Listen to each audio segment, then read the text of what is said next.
வணக்கம் நண்பர்களே. என்னுடைய பெயர் ஜான் சிங்கம். செல்லமாக ஜானி என்று அழைப்பார்கள். யோகா பற்றி சில விஷயங்கள் எனக்கு தெரியும். பற்றி தங்களுடன் பகிர்ந்து கொள்ள வேண்டும் என்று இந்த யூடியூப் வழியாக உங்களுக்கு நான் சந்தித்தேன். யோகாவின் ஆரம்ப கட்டங்கள் என்றால் பிராணாயாமம் என்று சொல்வார்கள். பிராணாயாமம் என்றால் பிராணனை எப்படி நியமப்படி நாம் சுவாசிப்பது என்று அர்த்தம். பிராணாயாமம் என்பது மிகவும் சிறந்த ஒரு வரமாகும். கண்டுபிடித்த நமது முன்னோர்கள் மிகவும் பெரியவர்கள். அவர் சொல்லித்தந்த சில சின்ன சின்ன விஷயங்கள் நமக்கு முழுசாக சேரல. சேராத சில விஷயங்கள்லாம் எனக்கு சின்ன சின்ன விஷயங்கள் தெரியும். இந்த வந்த விஷயங்களை உங்களோட பகிர்ந்துக்கணும்னு ஆசைப்படுறேன். உதாரணத்துக்கு ஜலநீதி பற்றி யோகா புக்குங்கள்லாம் அதிகமாக போட்டுக்க மாட்டாங்க.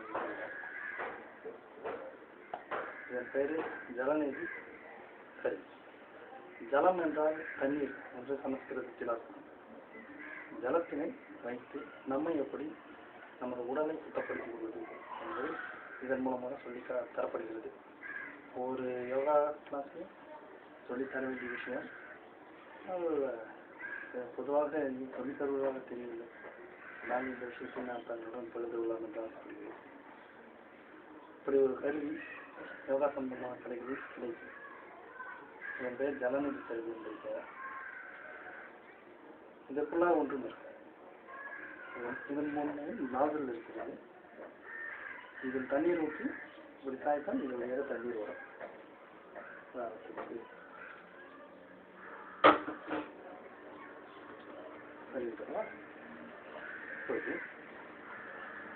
இந்த பொருளை எடுத்துக்கொண்டு இதில் சிறிது வெதுவெதுப்பான தண்ணீரை சிறிது உப்பு சேர்த்து எடுத்துக்கொண்டு மூச்சு ஒரு துளை வழியாக வைத்து சிறிது தலை சாய்த்தால் இது வழியாக தண்ணீர் மீது இறக்கும். அவ்வாறு இன்னும் ஒரு கப் தண்ணீர் ஊற்றி இந்த பக்கமாக இப்படி தலையாட்டி சாய்த்து நீரை வெளியேற்றலாம். இவ்வாறு வெளியேற்றும் போது நமது சுவாச துவாரங்களில் அடைபட்டிருக்கக்கூடிய வாகன புகை இது போன்ற மாசுக்கள் எல்லா அழுக்குகளும் வெளியே வந்துடுது. அப்படி வந்துடுறதன் மூலமாக நம்மளுடைய சுவாச பாதை சீரடையுது. அப்படி சீரடைந்த பிறகுதான் பிராணாயாமம் என்ற மாபெரும் கலையை நம்ம கற்றுக்கொள்ள முடியும். ஸோ இது முக்கியமான விஷயம்.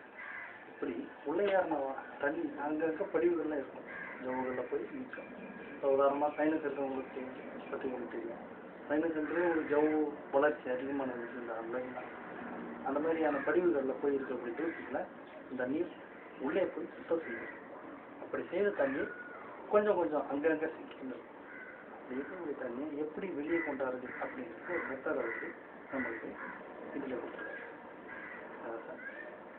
நேரம் கணக்கு சிறிது முன்பக்கமாக கழுவும் வேகமாக சுவாசித்து மூக்கினால் அதே போட்டு நேராக இருக்கும் மூக்கினால் வேகமாக சுவாசித்து பின்பக்கமாக செய்வது. ஒவ்வொரு தடவை ஜலநீதி செய்யும் போதும், அதாவது வாரத்திற்கு ஒரு தடவை செய்தால் போதும். ஜலநீதி செய்தவுடன் இதனை ஜலநீதி செய்து முடித்த பிறகு இது ஒரு சுவாச பயிற்சி நீங்கள் செஞ்சிட்ட பிறகு இன்னும் சுத்தமான சுவாசம் நடக்கிறதுக்கு வழி கொடுக்கும். இது முதல் மெத்தட். இது நீங்கள் பயிற்சி பண்ணோன்னா உங்களுக்கு இந்த ஜலநீதி கருவி கிடைக்கக்கூடிய கடைகள் வாங்கிக்கணும். இது வீட்டில் செய்யலாம். பெரியவங்க எல்லாருமே செய்யலாங்க. வயசு வித்தியாசம்லாம் தேவைங்க. எவ்வளோ பொறுத்த வரைக்கும் அனுசரிச்சு